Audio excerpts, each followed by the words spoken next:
Entonces, bienvenidos a un nuevo episodio de Por la razón o la física. Estoy aquí con la gran Hilde Busa, ¿se pronuncia? Sí, Busa. Súper. ¿Usted doctora en física médica o física? En física experimental, entonces física experimental con énfasis en biología, en la aplicación de biología de modo general. Claro, y está desde el 2021, el año pasado, acá con nosotros en la UC y especializándose en terapia fotodinámica, ¿no? Sí. Ya que suena muy bonito, así que si nos puede explicar rápidamente de qué consiste, estaría maravilloso.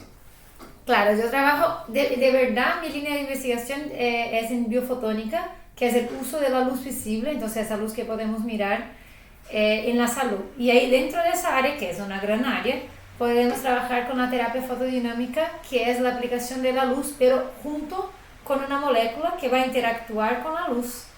Y además de interactuar con la luz, ese proceso químico empieza a reaccionar con el oxígeno que está en las células. Yeah. Entonces ese oxígeno se queda reactivo y mata las células que están ahí. Entonces ese es el proceso de la terapia fotodinámica. Uso de la luz visible, una molécula y un ambiente que tiene oxígeno. Yeah. ¿Y en dónde se puede aplicar básicamente? ¿Qué tipo de aplicaciones clínicas tiene la terapia fotodinámica? Entonces sí, como es una terapia que mata células, entonces ahí va a depender de qué células queremos matar. Se puede aplicar como por ejemplo para matar células de microorganismos. Y ahí llamamos eso de terapia fotodinámica antimicrobiana, que es para aplicación de infecciones, todo eso. Pero la terapia fotodinámica tiene más aplicaciones y más investigación desde mucho tiempo con la aplicación de cáncer. Yeah. De cáncer y de células que son precancerígenas. Entonces como no es cáncer todavía, pero va a tornar un cáncer y ahí se puede tratar también. Claro, eso es bien interesante porque creo que es algo que uno no suele escuchar mucho. O sea, claro, yo lo he escuchado un poco por el hecho de que estás tú acá en la facultad, pero la terapia fotodinámica es algo que está en investigación, en desarrollo, o ya se está aplicando actualmente en centros. No, ya se está aplicando, especialmente, entonces, por ejemplo, para efectivamente tener la terapia fotodinámica necesitamos que tenga luz. Yeah. Y entonces es muy fácil llegar luz en la piel, en la boca y todo eso. Entonces hay muchos procedimientos de odontología y de dermatología que usan la terapia fotodinámica. Por ejemplo, en Europa y Estados Unidos ya es como aprobado clínicamente para el uso en cáncer de piel. Así que ahora en América Latina estamos haciendo un movimiento para hacer como de un uso más general, porque es especialmente, yo creo que eso es importante decir que las terapias, que cuando investigamos de terapias, no es que queremos una terapia que es perfecta, sino que una opción en casos que se puede hacer combinación o en casos que va a ser mejor. Por ejemplo, la terapia fotodinámica es una opción a cirugía. Yeah. Entonces, si una persona, vamos a decir, tiene un cáncer de piel y no puede hacer una cirugía, es una persona mayor, tiene problemas de diabetes, presión, por ejemplo, entonces la terapia fotodinámica ahí está. Se puede hacer y es una opción, es un procedimiento que se hace sin centro cirúrgico y todo eso, entonces claro, está ahí. Sí, y suena también, bueno, ahí eso es justamente lo que voy a preguntar ahora, pero si uno piensa en el caso del cáncer, por ejemplo, los tratamientos de cáncer suelen tener una toxicidad bastante alta, o sea radioterapia, quimioterapia, suelen haber bastantes efectos secundarios para el paciente. ¿Y cómo es el caso de la terapia fotodinámica? Por supuesto que se usa en casos específicos, pero dentro de esos casos, ¿uno se puede esperar una toxicidad relativamente alta o cómo funciona? Yo siempre digo que la terapia fotodinámica tiene la gran ventaja y la gran desventaja de ser activada con luz. ¿Por qué? Porque es muy ventajoso, hay una gran ventaja porque solo va a ser activada donde hay luz. Entonces es un efecto súper localizado, porque la molécula solo se va a activar. Entonces si tengo un tratamiento de una área y solo estoy radiando ahí, es solo ahí en esa área que va a tener el efecto. Pero ¿por qué es la desventaja también? Porque si la luz no llega, entonces si es una cosa más profunda y todo eso, también no va a activar. Claro. Entonces tiene esa ventaja de no ser tóxica cuando no tiene luz ahí en el espacio que estamos tratando. Ya, entonces, porque claro, esta terapia por supuesto necesita luz, entonces ahí salen un par de preguntas. Porque mencionó que se necesita esta molécula que es la que justamente va a interactuar con la luz y destruir las células. Entonces la pregunta sería, ¿y cómo es que uno puede básicamente poner esa molécula en el cuerpo, ¿no? ¿Cómo es que uno le administra eso al paciente? Sí, va a depender de dónde está la lesión y cómo queremos tratar esa lesión. ¿Por qué? Porque, por ejemplo, se quiere hacer un tratamiento muy superficial. Vamos a decir una infección en la uña. Entonces es un tratamiento más superficial. Entonces yo no quiero que el fotosensibilizante llegue por dentro del cuerpo. Entonces yo puedo hacer una aplicación tópica. Ahora, si quiero hacer un tratamiento más interno, ahí yo puedo hacer esa entrega del fotosensibilizante de manera sistémica, de manera oral o de manera como inyectable. Ahí se puede inyectar y el fotosensibilizante, por ejemplo, se voy a tratar, no importa, una infección o un tumor, tiene un metabolismo mucho más rápido, entonces absorbe más. Pero claro que tengo que saber cuánto tiempo desde que inyecto o desde que tomo, por ejemplo, va a estar acumulada ahí donde quiero tratar. Y por eso hay tanta investigación, para que sepamos muy bien los protocolos para distintas enfermedades, distintas moléculas y todo eso. Claro, es bien interesante. Y la luz que se administra, porque por supuesto la luz, en especial la luz visible, esto es un espectro, ¿no? Tiene una gran cantidad de longitudes de onda distintas que se pueden utilizar. ¿Hay alguna que se use de forma preferencial o se utilizan? ¿Cómo es en general el espectro que se utiliza? Sí, necesitamos saber dos cosas para elegir la longitud de onda, el color que vamos a usar. La primera es, ¿cuál es la molécula que estamos pensando? Porque esa molécula tiene que interactuar con esa longitud de onda. Vamos a decir, yo puedo tener una molécula que absorbe muy bien en luz azul, pero muy poco en luz roja. Bien. Entonces ahí tengo que elegir la molécula con la longitud de onda. Pero además de eso, yo tengo que entender cómo esa luz interactúa con nuestro cuerpo. Entonces, por ejemplo, la luz azul tiene una interacción muy superficial, no penetra mucho. Mientras, cuanto más cerca del infrarrojo, más profundo va. Entonces, si quiero hacer un tratamiento más profundo, tengo que usar la luz roja o infrarroja. Pero a veces quiero hacer solo un tratamiento superficial. Por ejemplo, para el tratamiento de acné, yo quiero hacer un tratamiento que no va profundo, solo la parte superficial de la piel. Entonces yo puedo usar luz azul y así como vamos haciendo. ¿No? ¿Se utiliza para tratamiento de acné también? Sí. No para muchas cosas. Sí. ¿Y cómo está actualmente, o cómo se ve para futuro la terapia fotodinámica? O sea, porque bueno, uno piensa por ejemplo en la terapia, que es otra área que vemos mucho acá en física médica, en la UC. Y claro, bueno, uno piensa ahí en terapia de hadrones, en como distintos como estas nuevas formas como el cyberknife que son como bastante precisos. En lo que es terapia fotodinámica, ¿qué otras cosas se pueden hacer al futuro como para continuar el desarrollo?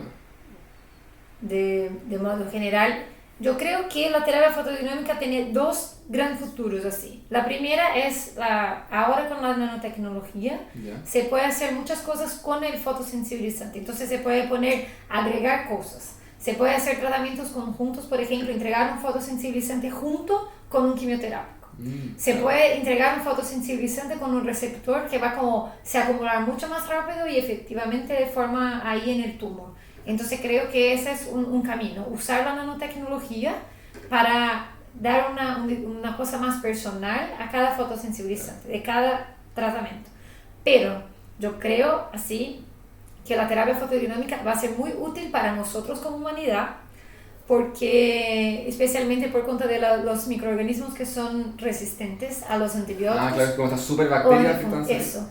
¿Por qué? Porque como usamos el oxígeno, hay un montón de personas investigando eso, porque si la bacteria está ahí en un ambiente que necesita oxígeno, porque está infectando a nosotros y nosotros tenemos oxígeno, entonces estamos usando justo ese oxígeno para causar el daño a las bacterias. Y es mucho más difícil desarrollar resistencia a eso. Entonces, pensando que la bacteria, las superbacterias o superhongos también están ahí, están desarrollando muy rápido la resistencia a drogas. Si usamos el propio oxígeno, que es justo el mecanismo de la terapia, ahí podemos matar eso de manera como efectiva y localizada, porque una infección empieza siempre de manera localizada, no empieza de manera general. Entonces creo que el futuro de la terapia fotodinámica va a ser muy útil para nosotros como humanidad. Claro. Eso es bien interesante porque, claro, es lindo ver como todas las distintas aplicaciones que puede tener. O sea, uno, claro, conocía una cierta área, como lo que habían hablado acá de repente en los Jonas Labs, que quizás puede servir para infección acá y allá, pero claro, sobre todo la aplicación a las superbacterias, que es un problema que en general está creciendo bastante en el mundo.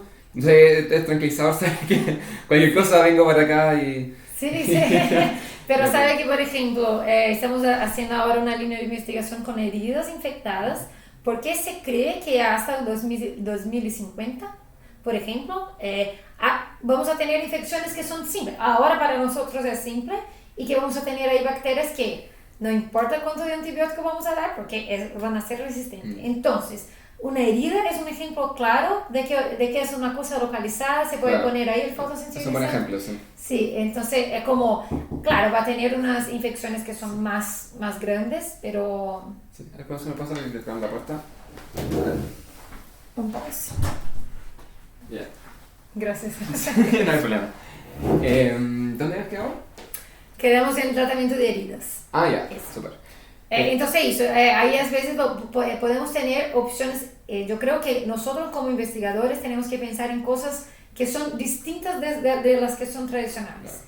Y eso es una que ya sabemos que funciona y ahora tenemos que perfeccionar todo para una aplicación directa con protocolos efectivos y todo eso. Claro. Y en Chile, ¿cómo está el tema de la investigación en terapia fotodinámica? ¿Existe algo más allá de lo que está haciendo tú acá o cómo está la cosa en general? Entonces, cuando llegué hace un año acá, entonces empecé a buscar investigadores que hacen terapia fotodinámica y ahí fue como buscando y todo eso. Y mismo en la UC tenemos algunos investigadores que están haciendo terapia fotodinámica en distintas áreas, distintos ramos. Entonces, por ejemplo, hay químicos desarrollando fotosensibilizantes, hay dermatólogos que están intentando hacer cosas y ahí están.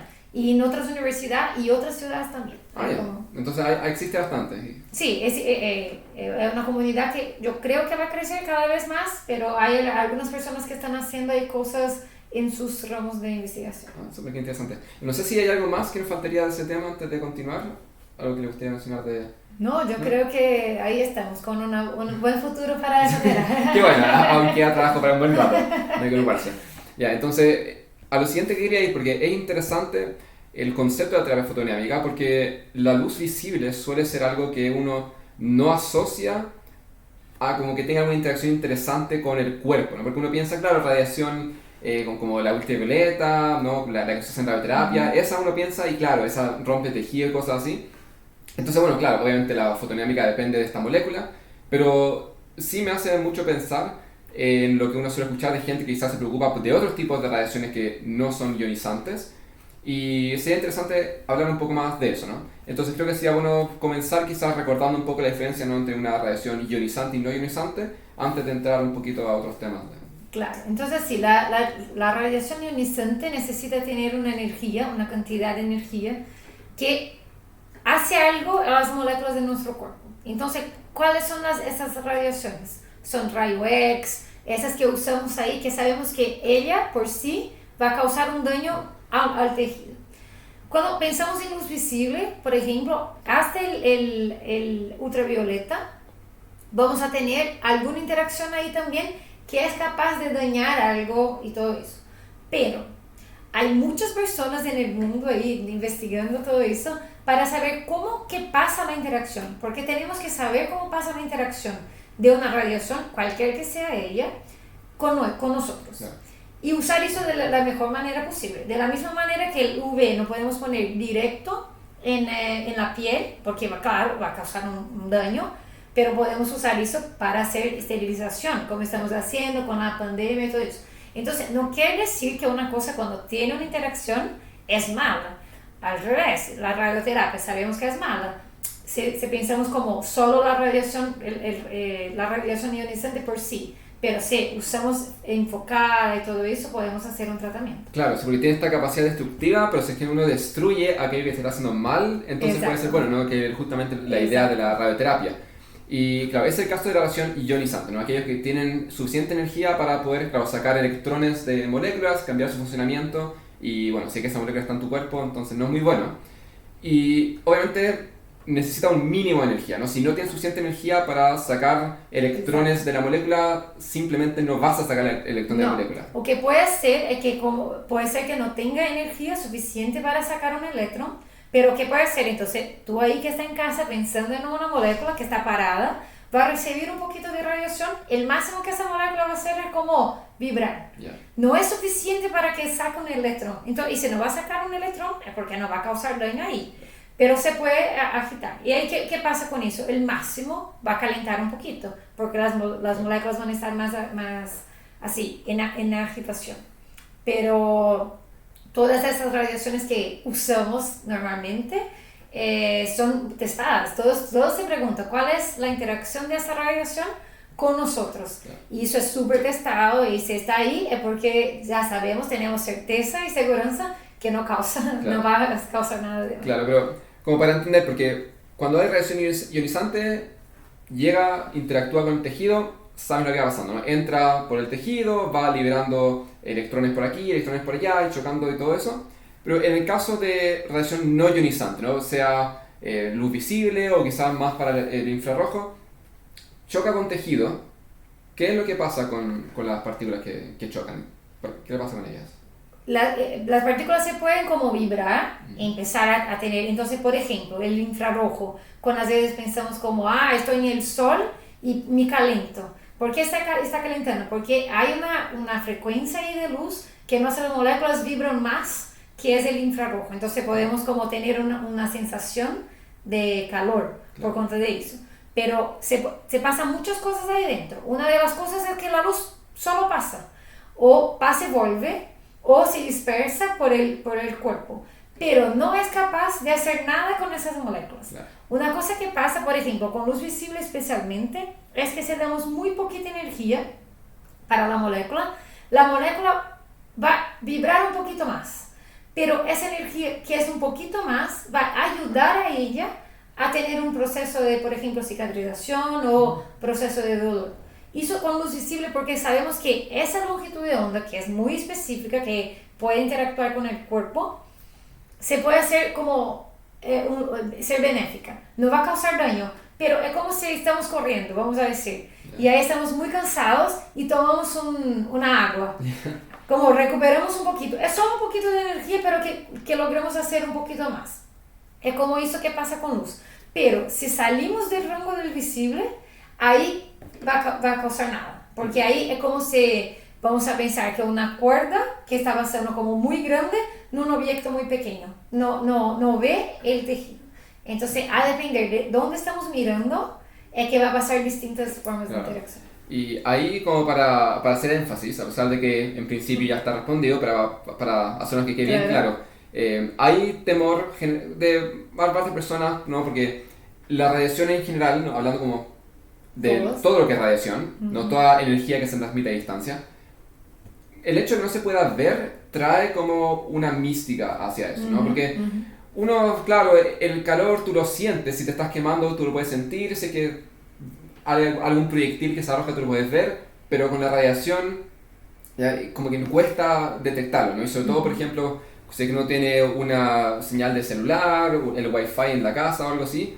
Claro, uno puede ver, chuta, yo tengo mi artefacto Wi-Fi en la otra pieza, tengo cerrada la puerta y aún así me está llegando señal, entonces hay harta gente que se puede preocupar un poco de si, chuta, ¿qué estar haciendo a mi cuerpo? Porque claramente tiene que estar atravesando mi cuerpo esas mismas ondas. Entonces, ¿hay algún motivo por el cual temer en ese aspecto o qué pasa? No, especialmente, claro, ¿sabes que me acuerdo mucho cuando yo era niña? Porque sí, no soy tan vieja, salió los microondas. Entonces los microondas de calentación para usarnos en la cocina llegaron y todos se preguntaban lo mismo.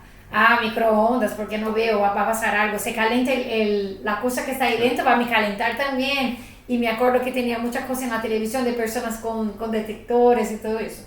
Pero las ondas electromagnéticas ahí están. Cuando salimos, recibimos millones de ondas electromagnéticas de distintas longitudes de onda. Pero cuando usamos artefactos, por ejemplo, como el teléfono, claro que los científicos también se preguntan, ¿será que eso puede causar algo para nosotros?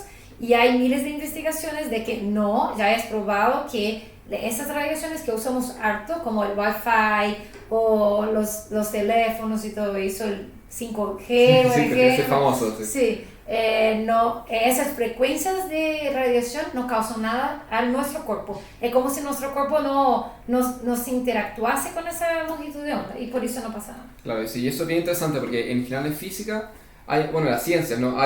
Uno tiene que ver qué me dice la teoría, ¿no? Y qué me dice el experimento. Entonces, claro, la teoría que tenemos actualmente nos indica que no hay ningún motivo por el cual ese tipo de radiación debería causar algún daño al cuerpo.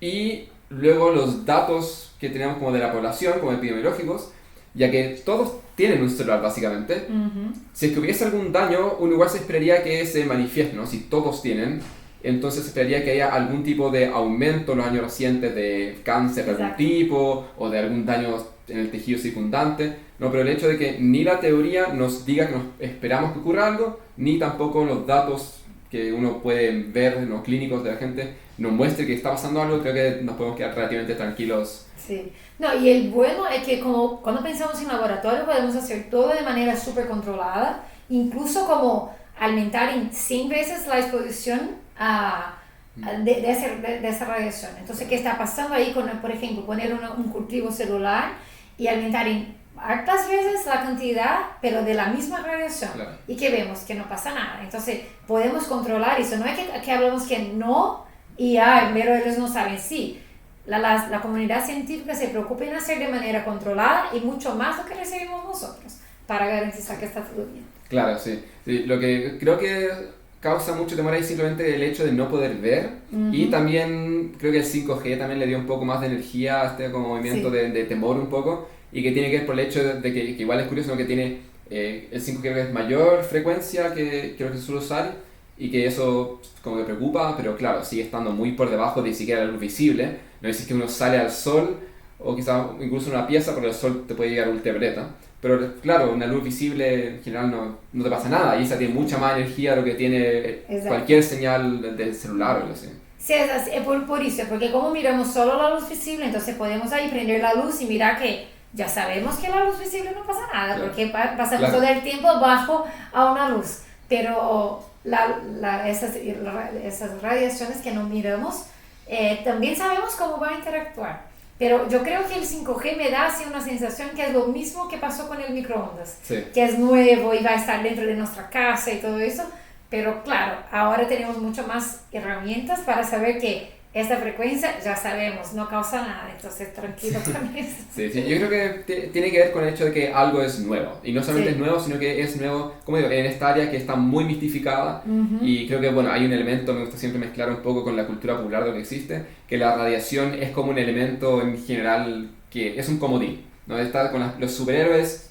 claro, se exponen a la radiación, no les da cáncer, sino que les da super fuerza o algo así, y hay otra, me acuerdo, una serie, una alemana, Dark, en la que con radiación usaban creo que cesio y con eso formaban un agujero negro, no me pregunten cómo, pero entonces creo que eso va a la puerta un poco, bueno, y también al hecho de desastres nucleares, ¿no? Lo que pasó allá en Fukushima, el caso de Chernobyl, entonces que si bien, claro, no es el mismo tipo de radiación, comparte la palabra radiación, y creo que también como la diferencia de lenguaje que existe entre lo que se usa en ciencia versus lo que quizá entiende alguien que no está metido en el mundo de la ciencia.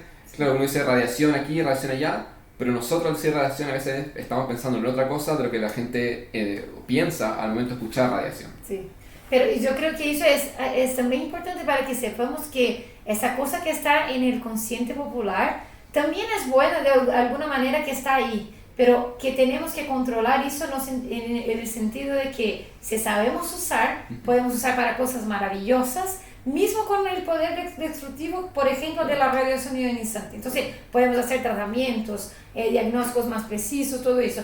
Entonces, no hay que preocuparse porque hay un daño, sino que sabemos el daño y cómo vamos a usar eso de manera así maravillosa para la humanidad. Claro. Y estamos así. Sí. Los científicos ya están haciendo. Sí, de hecho eso da una buena transición para quizás como último tema, que lo quería mencionar al comienzo, pero se me pasó. Pero hacer la conexión a, claro, este estudio de la radiación ionizante y en particular mucho de lo que se hace en el área de la física médica, que es lo que estamos haciendo acá en la facultad. Entonces, claro, si nos puede contar un poco qué es la física médica, qué áreas suelen tener y por qué es algo interesante. Yo soy enamorada de esa área, entonces yo voy a decir así con amor, porque la física médica es el uso de la física. ¿O qué es la física médica? Es el uso de la física en la aplicación de las ciencias de la salud.